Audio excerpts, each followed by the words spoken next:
ہم نے تو شکل دیکھ کر ہی پہچان لیا تھا، یہ تو منحوس نکلی۔ سسر گویا فیصلہ سنا چکے تھے۔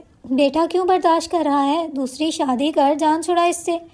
اس وقت مجھے اپنے دیور کی یاد ستانے لگی، جو میری بہت عزت کرتا تھا، مگر آج سے کئی سال پہلے یہ گھر چھوڑ کر چلا گیا تھا۔ نہ کوئی جھگڑا ہوا، نہ کسی سے کچھ کہا، بس ایک دن اچانک خاموشی سے رخصت ہو گیا۔ اس نے اپنی ایک الگ دنیا بسا لی تھی۔ لوگ کہتے تھے وہ اب دنیا داریاں چھوڑ کر ملنگ بن چکا ہے۔ سر پر پرانی چادر، کندھے پر جھولا اور آنکھوں میں گہری خاموشی لیے وہ بھی ایک الگ ہی شخص بن گیا تھا۔ کبھی کبھی مہینوں بعد وہ دروازے پر آتا، ہاتھ میں روٹی لینے کا کٹورا ہوتا، نہ کچھ کہتا، نہ کوئی سوال کرتا، صرف خاموشی سے روٹی لیتا اور چلا جاتا۔ اسی لمحے گھر کے دروازے پر زور کی دستک ہوئی۔ شوہر باہر گیا ہے مگر وہاں کوئی نہ تھا۔ وہ دستک جیسے اللہ کا رحم تھی، ایک موقع کے سب کے غصے کا دھیما پڑ جانا۔ سب اپنے کمروں میں چلے گئے، میں خاموشی سے اٹھی، آنکھوں میں آنسو تھے، دل رو رہا تھا۔ میرا بیٹا پاس آ کر بولا، ماما فکر نہ کرے، مجھے بھوک نہیں لگتی۔ بس وہ جملہ، وہ معصوم چہرہ، میرا دل جیسے 1000 بار ٹوٹ گیا۔ میں نے آسمان کی طرف دیکھا اور بس یہی کہا، یا اللہ میرا جرم کیا تھا؟ اگلی صبح وہی معمول۔ میں صحن میں جھاڑو لگا رہی تھی کہ اچانک میری نظر زمین پر پڑے 1000 روپے کے نوٹ پر پڑی۔ دل میں خیال آیا اگر میں کسی کو دے دوں گی تو وہ چپ چاپ رکھ لے گا۔ پھر سوچا نہیں، اس بار اپنے بیٹے کے لیے کچھ لے لوں گی، وہ بیچارہ ہمیشہ ترستا رہتا ہے۔ اتنے میں دروازے پر ایک آواز آئی، اللہ کے نام پر کچھ دے دے، 4 دن سے بھوکا ہوں۔ میں نے جھجکتے ہوئے دروازہ کھولا، سامنے دیور کھڑا تھا، بدن پر پھٹی پرانی چادر، چہرے پر تکلیف کی گہری لکیریں۔ اس روز جب میں اسے دوبارہ دیکھا تو میرے قدم خود بخود اس کی طرف اٹھنے لگے، میرے ہاتھ خود بخود بڑھ گئے اور میں نے وہ نوٹ اسے پکڑا دیا۔ یہ لے لو، اپنے لیے کچھ کھا لینا۔ میں پلٹنے ہی والی تھی، اس نے کہا، بیٹی رک جاؤ۔ پھر اس نے اپنی چادر اتاری اور میری طرف بڑھاتے ہوئے کہا، یہ تم رکھ لو۔ میں نے حیرت سے کہا، دیور جی میں اس چادر کا کیا کروں؟ آپ کے لیے تو ویسے بھی سردی ہے۔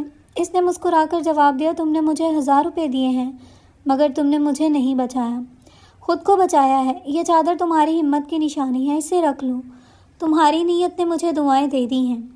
جب وہ دیور میرے ہاتھ میں وہ پرانی سی چادر تھما کر گیا تو اس کے الفاظ آج بھی میرے ذہن میں گونجتے ہیں، یہ چادر سنبھال کر رکھنا، دیکھنا ایک دن ایسا آئے گا یہی لوگ تمہارے قدموں میں ہوں گے۔ میں نے اسے آواز دی، سوال کرنا چاہا لیکن وہ پلٹ کر بھی نہ دیکھا۔ میں چادر کو گھورتی رہی، حیران تھی کہ ایک دیور جسے لوگ 5 روپے دینے میں بھی ہچکچاتے ہیں، وہ اتنے یقین سے ایسی بات کہہ کر چلا گیا۔ چادر کوئی خاص نہیں لگ رہی تھی لیکن جانے کیوں دل کہہ رہا تھا یہ معمولی چیز نہیں۔ میں نے اسے اپنے کمرے میں لا کر رکھ دیا۔ رات ہو چکی تھی، گھر کے سب افراد سو گئے، صرف میں جاگ رہی تھی، ذہن میں دیور کی باتیں گونج رہی تھیں، سب تمہارے غلام ہو جائیں گے۔ میں دل ہی دل میں ہنس پڑی، کیا مذاق ہے بھلا، ایسا بھی ہوتا ہے؟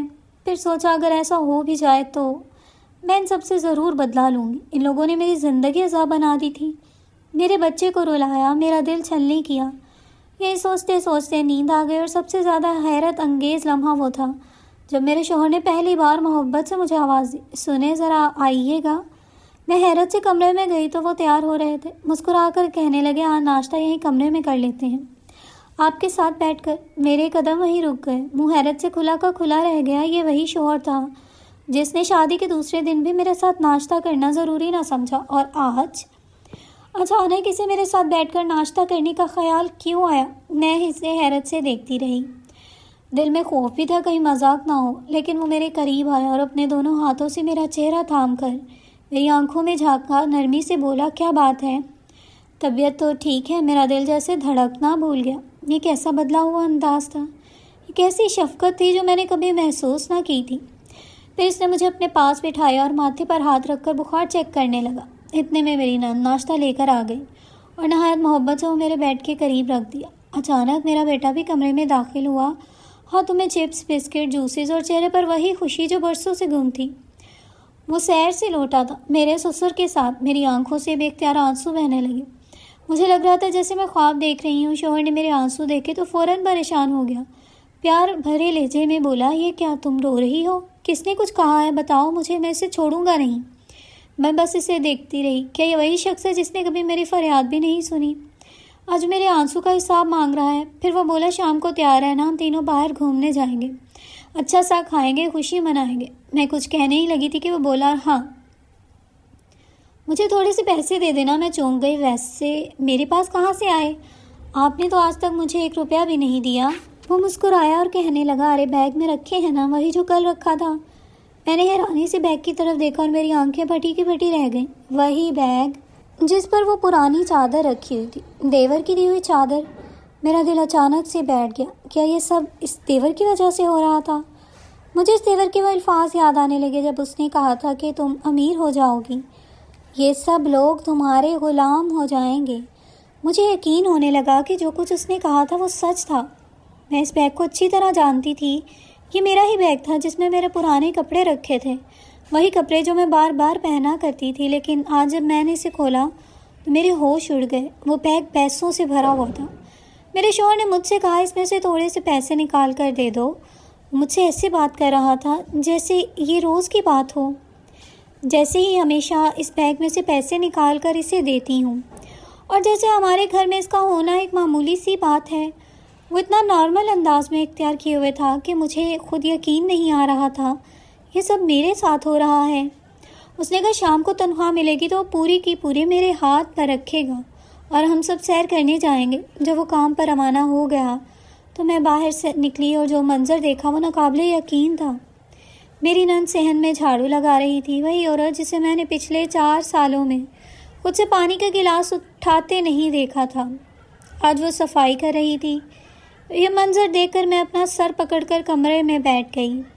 میری نظر پھر اس چادر پر گئی جو اس دیور کی تھی، وہی پرانی جگہ جگہ سے پھٹی ہوئی چادر جو اب بھی بیگ پر پڑی ہوئی تھی۔ میں اسے غور سے دیکھنے لگی اور دل میں سوچا، یہ کیسے ہو گیا؟ وہ دیور سچ کہہ رہا تھا، میں واقعی امیر ہو گئی تھی اور یہ سب لوگ میرے تابع ہو چکے تھے۔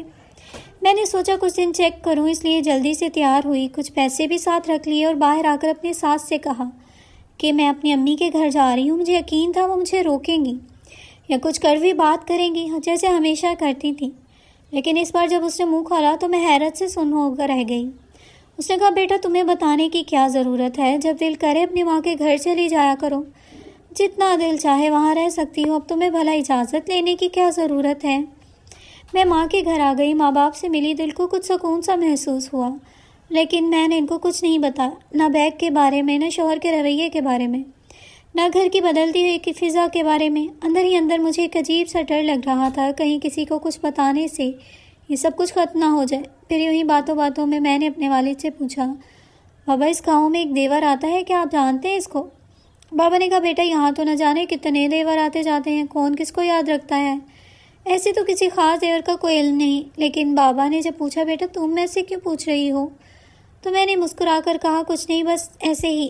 اندر ہی اندر میرے دل میں ایک طوفان چل رہا تھا، لیکن میں نے سب کچھ چھپا لیا۔ اس وقت میری زندگی جیسے خواب بن چکی تھی۔ میرا شوہر اس دنیا کا سب سے بہترین شوہر لگنے لگا تھا۔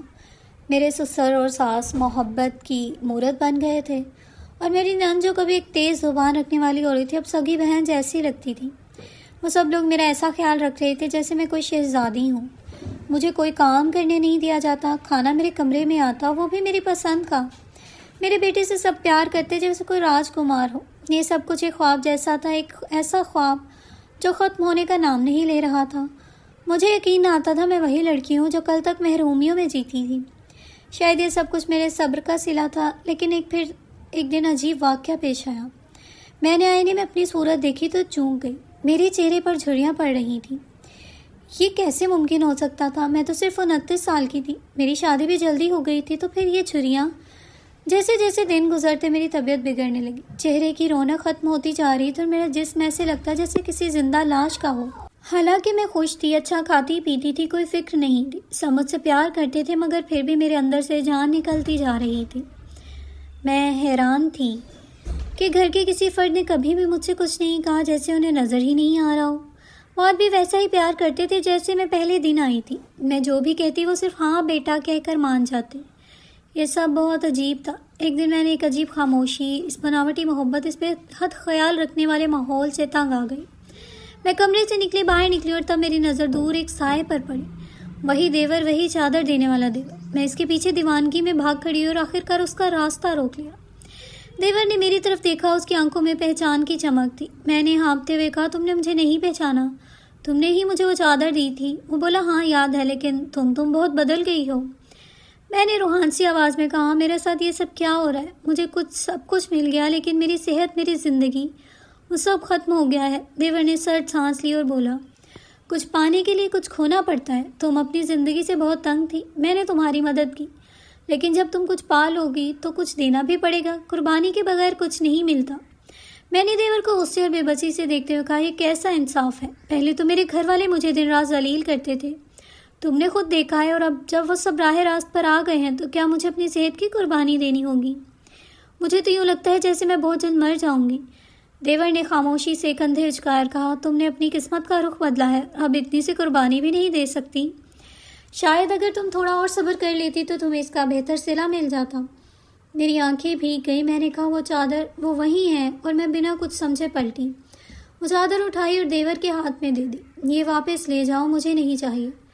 دیور نے گہری نظروں سے مجھے دیکھا، تم جانتی ہو اس کا مطلب؟ یہ چادر واپس لینے کا مطلب ہے تمہاری زندگی دوبارہ ویسی ہی ہو جائے گی جیسے پہلی تھی۔ میں نے سر ہلایا، ہاں میں جانتی ہوں، لیکن مجھے کوئی پرواہ نہیں۔ میں نے سیکھ لیا ہے، صحت سے بڑھ کر کچھ نہیں۔ اگر انسان زندہ ہے تو اپنے حالات کو بدل بھی سکتا ہے، لیکن اگر صحت نہ ہو تو وہ دولت کا کیا کرے گا؟ دیور نے میرے سر پر ہاتھ رکھا، نرم سی مسکراہٹ کے ساتھ کہا، میں اللہ سے تمہارے لیے دعا کروں گا۔ وہ چادر لے کر چپ چاپ وہاں سے چلا گیا۔ کبھی جس بیگ میں پیسے ختم نہیں ہوتے تھے، اب اس میں 1 روپیہ بھی نہ تھا۔ مجھے حیرت ہوئی، مگر اس لمحے میرے دل میں سکون تھا۔ میں نے بیگ بند کیا اور سونے کے لیے لیٹ گئی۔ صبح آنکھ کھلی تو میری ساس کی آواز سنائی دی، اٹھ جا، کب تک سوتی رہے گی؟ گھر کے 1000 کام پڑے ہیں۔ یہ وہی لہجہ تھا، وہی پرانی آواز، مگر جانے کیوں آج وہ آواز مجھے بری نہیں لگی، بلکہ ایک عجیب سا سکون محسوس ہوا۔ میں نے خود کو آئینے میں دیکھا اور حیرت سے دیکھا کہ میری حالت بہتر ہو چکی تھی۔ میرا چہرہ پھر سے تر و تازہ لگ رہا تھا۔ تب مجھے احساس ہوا کہ اللہ نے مجھے ایک بہت بڑی سچائی سکھائی ہے۔ کبھی بھی اپنی قسمت کو برا مت کہو، وہ جو کرتا ہے بہترین کرتا ہے۔ اس کا ہر فیصلہ ہماری بھلائی کے لیے ہوتا ہے۔ ہم جو سوچتے ہیں وہ صرف ایک لمحہ ہوتا ہے، مگر اللہ جو چاہتا ہے وہ ہماری پوری زندگی کے لیے بہتر ہوتا ہے۔ اور پھر جیسے میری زندگی نے خود نئی راہ پکڑ لی ہو۔ میرے شوہر کو اچانک ایک پرانی جان پہچان والے دوست سے رابطہ ہوا، جس نے اسے ایک چھوٹا سا کاروبار کرنے کا مشورہ دیا۔ میرے شوہر نے میری ہمت افزائی پر وہ کام شروع کیا اور اللہ نے اس میں برکت ڈال دی۔ کچھ ہی مہینوں میں آمدنی بہتر ہونے لگی اور اس کا مزاج بھی نرم اور خوشگوار ہوتا گیا۔ میری نند کا شوہر دوسرے شہر تبادلے پر چلا گیا تو وہ بھی بچوں سمیت وہاں چلی گئی۔ میرے سسر اور ساتھ کا رویہ بھی میرے ساتھ بہت جلد بدل گیا۔ اللہ نے مجھے ایک اور بیٹے سے نوازا اور میرا گھر اب پہلے سے کہیں زیادہ پرسکون اور خوشحال ہو چکا تھا۔ مزید ایسی اچھی کہانیوں کے لیے میرے اس چینل کو سبسکرائب کر دیجیے تاکہ میرے سبسکرائبر جلدی سے پورے ہو جائیں۔